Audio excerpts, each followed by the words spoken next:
Salom do'stlar. Bugun shanba. Bizni Pocket Tour kameramiz kecha juma kuni yetib kelgandi. Payshanba kuni kecha soat 8 da sotib olgan bo'lsam, kecha 24 soat bo'lmasdan yetib kelgandi. Ajoyib servis. Qanaqa qilib ulgutadi bilmayman. Xullas 24 soat bo'lmasdan Pocket Tour kamera yetib keldi. Va kechasi buni obzorini qila olmayman albatta va bugun shanba, dam olish kuni. Havo juda ham zo'r. Yozgi havosi issiq kunlar kelyapti. To'g'ri aytsam, Hanjodagi issiq havolar yoqmaydi. Juda ham issiq bo'ladi. O'zbekistonda ham shunaqa issiq. Xullas, buni obzor qilish uchun hozir o'zim eng yaxshi ko'rgan joyimga ketyapman. Alibabani jamoat uchun xonalar qilib qo'ygan. Qanaqadir uchrashuvlar, nimalarni o'tkazish uchun o'sha joyga borib buni obzorini qilamiz. Aytgancha bu videoga giveaway qilmoqchiman. Pocket Tour bitta Pocket Tour berib yubormoqchiman. Agar bu obzorini to'liq videosini ko'rmoqchi bo'lsanglar, boshqa kanalimga o'tinglar. Bu yerda yozib chiqarib qo'yaman kanalni. Bu yerda esa juda ham qisqa qilib ko'rsataman Pocket Tour qanaqaligini. Xullas ketdik.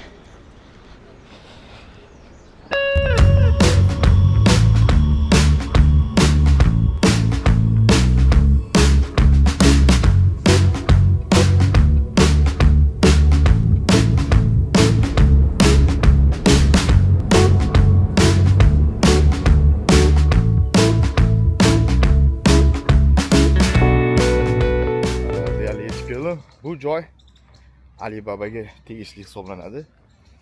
Bu tarafi orqamda asosiy главный ofislari shu yerda. Bu yerga oddiy jamoat kirish mumkin emas. Oddiy xalq. Agar u ishlasangiz, albatta kirsangiz bo'ladi yoki taklif qilingan bo'lsangiz. Lekin men hozir bu tarafda ishlatmoqchiman. Bu taraf taxminan 1 yil oldin bu yerga ham kirish mumkin emas edi. Lekin bu binoni orqa tarafida yana katta joy olib ochishgan hozir. Shuning uchun bu joyi jamoatga ochib qo'ygan va ofisi juda ham ko'p. Masalan, o'zingizni yangi startup shunaqa kompaniya boshlamoqchi bo'lsangiz, shu yerda bemalol arendaga olib ishlatsangiz bo'ladi. Lekin bu yerda juda ham ko'p katta kompaniyalar bor.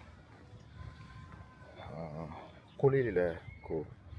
Shu aytganimdek, kichkina xonachalar qilib qo'ygan, konsertlari bilan, sharoitlari bilan. Deyarli shu joy ishidaman har doim tinch. Ayniqsa shanba yakshanba kunlari. Shu yerga hozir yetib kelaman. Bu yerda yaxshi tarafi tinch, xavfsiz. Keyin juda ham ko'p masalan IT bo'yichami, biznes bo'yichami shunaqa insonlarni uchratsangiz bo'ladi. Hozir bitta kofeni olamizda, keyin videoni boshlaymiz. Aytgan joy mana shunaqa. Bu yerda tashqarida ham joy bor va bu yerda ichkarisida ham joy bor. Hech kim yo'q, bemalol o'tirib ishingizni qilsangiz bo'ladi. Xonasi ham juda ham ajoyib. Aytganimdek, konsert svetlari bor. Lekin ba'zi odamlar qadriga yetishmaydi, yaxshi e'tibor berishmaydi. Sudgani ham Pocket Tour kamerani ham hozir qoldirib ketyapman. Ko'rasizlar, qanaqa xavfsiz, hech kim tegmaydi. Kofeni odatda mana shu Lakin kofe ichaman. Juda ham yaxshi kofe. Lakin kofe Xitoy o'zini mahalliy brendi bu. Xitoyda mening bilishim bo'yicha Starbucks deyarli yo'q qilib tashadi. Juda ko'p joyda Starbucks yopilayotganini ko'rdim. Starbucksdan yaxshi, narxi juda ham arzon va yetkazib ham beradi. Starbucksda oldin yo'q edi, yetkazib berish. Borib sotib olishingiz kerak. shunaqa edi. Hozir bilmayman qanaqa. Nima qilyapti bu? Va mana shu joyda o'tirib naqd 2 soat DJI Pocket 4 kamerasini obzor qildim. Agar qiziqsanglar, keyingi videolarda albatta chiqaraman.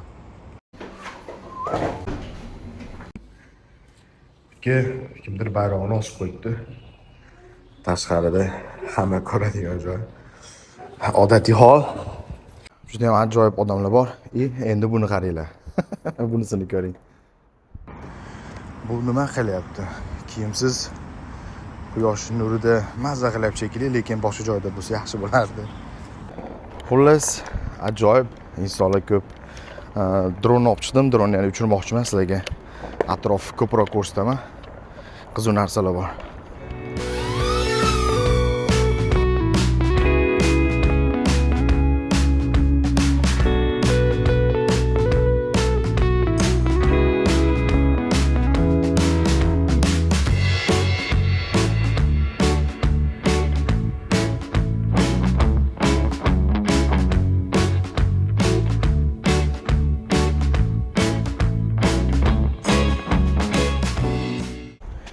Menimcha yaxshi uchdi. Batareyasi uzoqqa yetmaydi. Uzog'i 15 daqiqaga yetadi. Menimcha yaxshi kadrlar oldik. Albatta baho beringlar. Endi elektr skateboard uchamiz. Ketdik. Bu skateboardda juda ham kam uchaman. 2-3 oylarda bir marta uchaman, esimga tushib ketsa. Shuning uchun akkumulyatori menimcha buzilyapti. Ochil.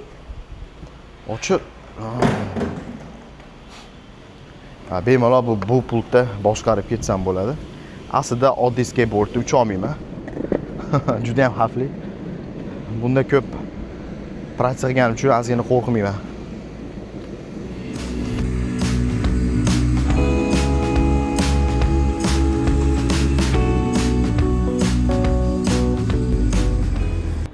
Yangi olgan paytimda bu juda ham tez uchardi. Balandliklarga ham tezroq chiqardi. Hozir piyoda yurgan odam bilan deyarli bir xil yuryapti.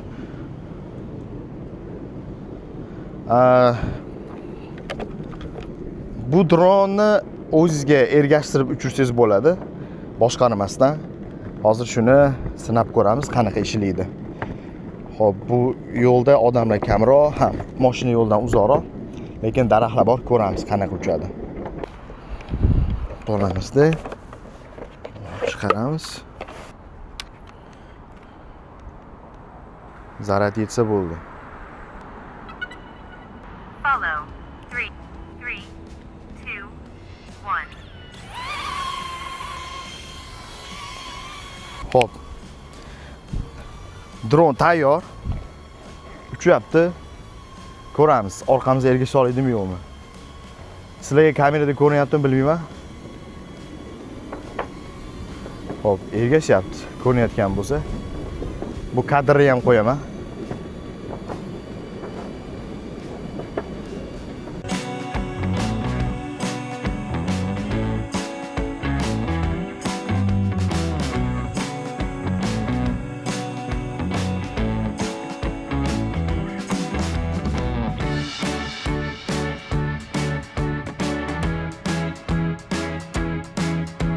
Endi dronni oldiga o'tkazdim.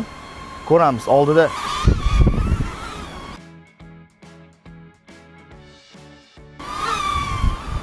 ergasha oladimi yo'qmi? Nimadirlar bo'lyapti.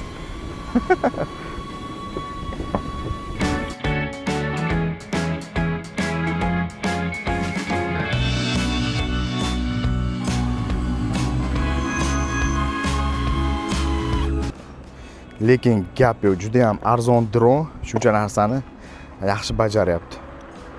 $200 dan ozgina arzonroq. Menimcha zo'r. To'g'ri aytsam, mashina yo'lda uchira olmayman. Dronni yo'qotishdan qo'rqmayman, lekin odamlarga yoki mashinaga urilib ketishi mumkin. Shunisidan qo'rqaman.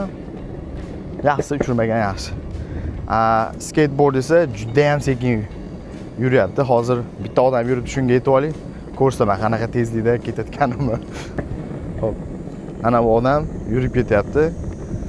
Bundan yaxshiroq ketyapman ekan. Xo'p, undan o'tib ketdik. Men uchun shunaqa yuraman deb o'yladim. Lekin juda ham sekin.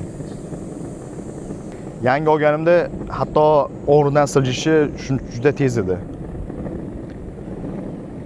O'zi aslida bu unaqa qimmat emas. Lekin o'tda yomoni ham emas edi. Taxminan 2 yil oldin olgandim. Menimcha almashtirish payti keldi. Xo'p, bu yerda ozgina balandlik bor, bilmayman u yerda o'ta oladimi yo'qmi. Sinab ko'ramiz.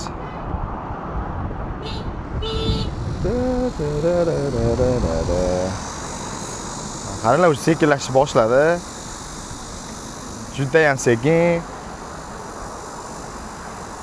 Svetofor yonib. Man.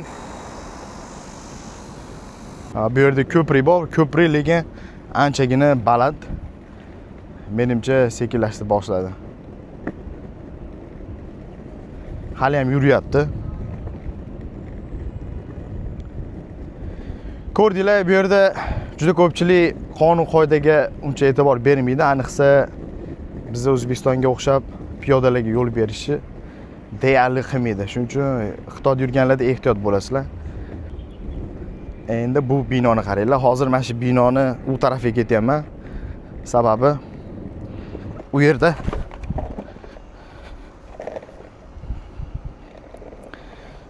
yiqilishga ozgina qoldi. Mana shu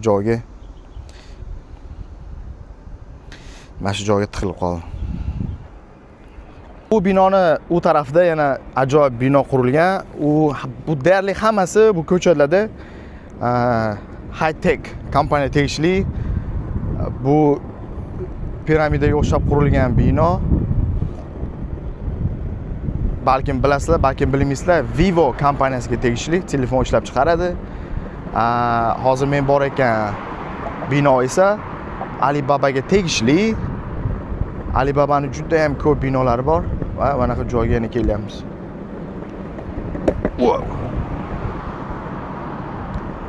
Alibabaga tegishli juda ham ko'p binolar bor bu yerda. Ko'pchiligini yangi startaplarga beradi. Arenda arzon qilib bersa kerak. Juda ham ko'p startap kompaniyalar bor. Bir nechtasini o'zim ham taniyman. Xullas, o'sha binoga borib, u binoning atrofida ajoyib park bor. U yerda qayiq bor. Kayakda ham uchsa bo'ladi. Ko'ramiz, agar iloji bo'lsa uchamiz. Elektr skateboardda dahshatligi bor, monsteri bor. Shunga qiziqqandim. Endi uni olib uchishdan oldin yaxshi o'rganish kerak. Shuning uchun bunisini olgandim. U 2 yil oldingi narsa. Monster. Hozir qanaqalar chiqib ketgan bilmayman. Hozir videosini qo'yaman, ko'rasizlar. Haqiqatan u monster. Hatto bu qiz velosipedda tezroq yuryapti. Endi buni qarang.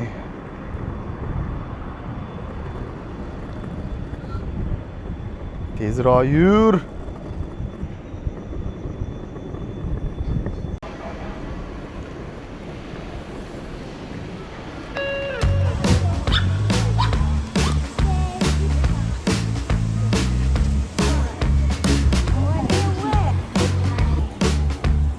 Bu yerga sig'masa kerak, menimcha, yerda.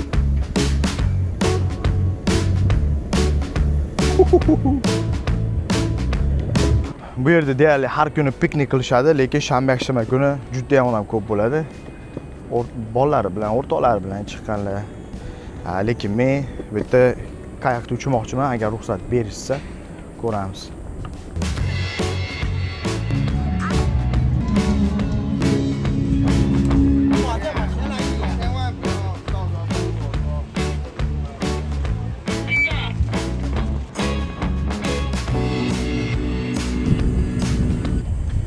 Yo'q do'stlar, ruxsat berishmadi.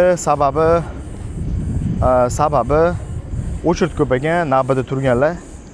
Taxminan 1,5 soatlardan keyin navbating keladi, xohlasan dedi. Uncha kutmayman. Boshqa safarga kelib uchamiz. Lekin hozir shu yerda bir aylanib, keyin ketamiz. Skateboard nimaga to'xtayapti? O'chdimi?